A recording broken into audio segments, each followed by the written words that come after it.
প্রাচীনকালে এক জায়গা থেকে অন্য জায়গায় কোনো তথ্য পাঠাতে মানুষ পায়ে হেঁটে সেই দূরত্ব অতিক্রম করত, যার ফলে অনেক সময় লাগতো এবং অনেক কঠিন কঠিন রাস্তা অতিক্রম করতে হতো।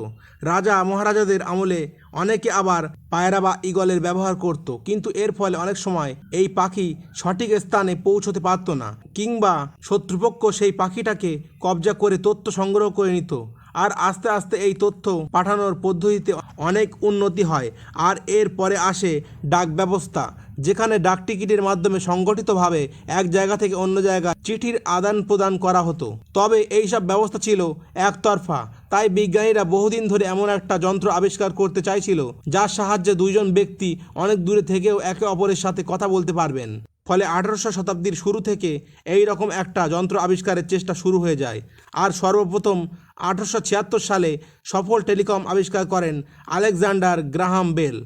তবে আপনারা জানেন যে কোনো আবিষ্কার একদিনে সম্ভব হয়নি, তার জন্য বহু বিজ্ঞানীদের নিরলস পরিশ্রম যুক্ত আছে। আর এমনকি গ্রাহাম বেল এই টেলিফোন আবিষ্কার এক প্রকার ভুলবশত করেছিলেন। তো বন্ধুরা, আজকের এই ভিডিওতে টেলিফোন আবিষ্কারের আজব ইতিহাস আপনাদের শোনাবো। তো তাহলে চলুন প্রতিবারের মতো ভিডিওটাকে শুরু থেকে শুরু করি। বর্তমানে যে টেলিফোন আমরা ব্যবহার করি তাতে তারের সাহায্যে এক জায়গা থেকে অন্য জায়গায় শব্দ প্রেরণ করা হয়। রবার্ট হুক 1667 সালে একটা টেলিফোন বানান। তিনি একটা তারের দুই দিকে দুটো ধাতব রিসিভার লাগান, আর এরপরে ওই ধাতব রিসিভারের একদিকে যখন কেউ কথা বলতো তখন সেই কথা অন্য পারের জন শুনতে পেত। আর আজকাল অনেক ছোট শিশুরা দেখবেন এই ধরনের টেলিফোন তৈরি করে খেলা করে। এই যন্ত্রের সাহায্যে শব্দ তারের মধ্য দিয়ে তরঙ্গের আকারে অন্য পাশে পৌঁছতো। আর এরপর 1816 সালে ফ্রান্সিস রোনাল্ড নামের এক ব্যক্তি একটা ইলেকট্রিক টেলিগ্রাম যন্ত্র আবিষ্কার করে, যাতে ইলেকট্রিসিটির মাধ্যমে এক জায়গা থেকে অন্য জায়গায় তথ্য পাঠানো যেত। তবে এতে অনেক সমস্যা ছিল। এতে একেবারে একটার বেশি তথ্য পাঠানো যেত না।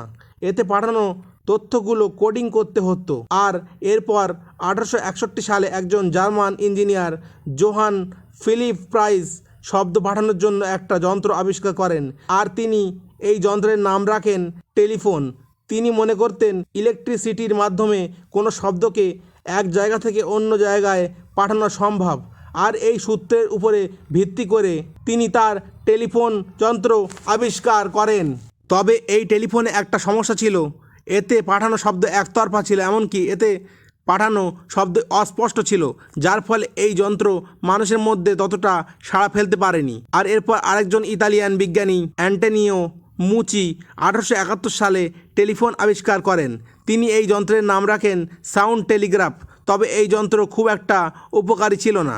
আর এরপরে আসেন মহান বিজ্ঞানী আলেকজান্ডার গ্রাহাম বেল। তিনি 3রা মার্চ 1847 সালে ইংল্যান্ডের এডেনবার্গে জন্মগ্রহণ করেন। ছোটবেলা থেকেই তিনি খুবই মেধাবী ছিলেন।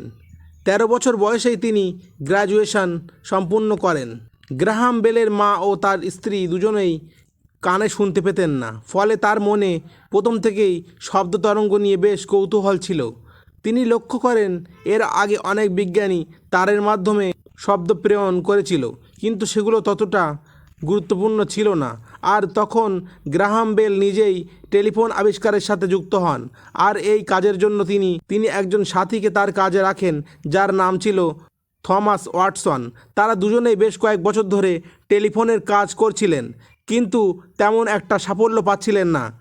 আর 1876 সালের 10ই মার্চ গ্রাহাম বেল অন্যান্য দিনের মতো ল্যাবরেটরিতে কাজ করছিলেন, আর তার সাথী থমাস ওয়াটসন ওপরে দোতলায় কাজ করছিলেন। তখন কাজের ফাঁকে আচমকা গ্রাহাম বেলের প্যান্টে অ্যাসিড পড়ে যায়। তখন তিনি থমাসকে সাহায্য করতে ডাকেন। থমাস তখন দোতলায় কাজ করছিলেন। তিনি তার পাশে থাকা যন্ত্র থেকে গ্রাহাম বেলের আওয়াজ শুনতে পান। আর তারপরে যা হয়েছিল তা ইতিহাসের পাতায় অমর হয়ে গেছে। এই সফলতার পরে গ্রাহাম বেল 1877 সালে টেলিফোনের পেটেন্ট করান আর একটা টেলিফোন কোম্পানি খুলে ফেলেন। আর তার সেই কোম্পানি বর্তমানে AT&T নামে পরিচিত। তবে টেলিফোন আবিষ্কারের কয়েকদিনের মধ্যেই গ্রাহাম বেল অদ্ভুত এক বিপাকে পড়েন। এক আমেরিকান বিজ্ঞানী যিনি মাত্র কয়েকদিনের ব্যবধানে টেলিফোন আবিষ্কার করেছিলেন, তিনি গ্রাহাম বেলের কোম্পানির নামে কেস করে দেন, এই বলে যে গ্রাহাম বেল তার আবিষ্কার চুরি করে নিয়েছে। তবে গ্রাহাম বেল যেহেতু আগে তার আবিষ্কারের পেটেন্ট করিয়ে নিয়েছিলেন, তাই শেষ পর্যন্ত সুপ্রিম কোর্ট গ্রাহাম বেলের পক্ষেই রায় দিয়েছিলেন এবং তাকেই টেলিফোনের আবিষ্কারক হিসেবে মানা হয়। তো বন্ধুরা, এবার চলুন টেলিফোনের ব্যাপারে কিছু ইতিহাস আপনাদেরকে জানাই। প্রথম ট্রান্সকন্টিনেন্টাল কল অর্থাৎ এক মহাদেশ থেকে অন্য মহাদেশে প্রথম কল করা হয়েছিল 1915 সালে। গ্রাহাম বেল টেলিফোনের আবিষ্কারক হলেও তিনি নিজের কাজের জায়গায় টেলিফোনের ব্যবহার করতেন না, কারণ তিনি মনে করতেন টেলিফোন তার কাজে সমস্যা সৃষ্টি করছে। বর্তমানে আমরা ফোন রিসিভ করে হ্যালো শব্দটাকে উচ্চারণ করি, আর এই হ্যালো শব্দ থমাস এডিসন ব্যবহার করেছিলেন। গ্রাহাম বেল শারীরিক অসুস্থতার কারণে 1922 সালের 2 আগস্ট মারা যান, আর সেই সময়ে তার মৃত্যু শোকে উত্তর আমেরিকার সমস্ত টেলিফোন লাইন 2 মিনিটের জন্য বন্ধ রাখা হয়েছিল। আর ভারতে 1882 সালে ব্রিটিশ আমলে টেলিফোন এসেছিল। তখন কলকাতা, বোম্বে ও মাদ্রাজে টেলিফোন এক্সচেঞ্জ খোলা হয়েছিল। আর বর্তমানে স্মার্টফোন আসার পরে টেলিফোনের চাহিদা প্রায় কমেই গেছে, কিন্তু মোবাইলের ব্যবহারের ফলে যে রেডিয়েশন আমাদের ভোগ করতে হয় তা কিন্তু টেলিফোনে নেই। আর এই মোবাইলের রেডিয়েশন আমাদের শরীরে খুব বাজে প্রভাব ফেলে, সেদিকে বর্তমান নেটিজেনদের খুব একটা খেয়াল নেই। তো আপনাদের কি মনে হয়, এমন দিন কি আবার ফিরে আসবে যখন আবার মানুষ টেলিফোন ব্যবহার করবে? আপনাদের গুরুত্বপূর্ণ মতামত কমেন্টের মাধ্যমে অবশ্যই জানাবেন। আর ভিডিওটা যদি ভালো লেগে থাকে তাহলে ভিডিওতে একটা লাইক করে বন্ধুদের মাঝে ছড়িয়ে দিন। তো বন্ধুরা, দেখা হবে পরের কোনো ভিডিওতে। ততদিন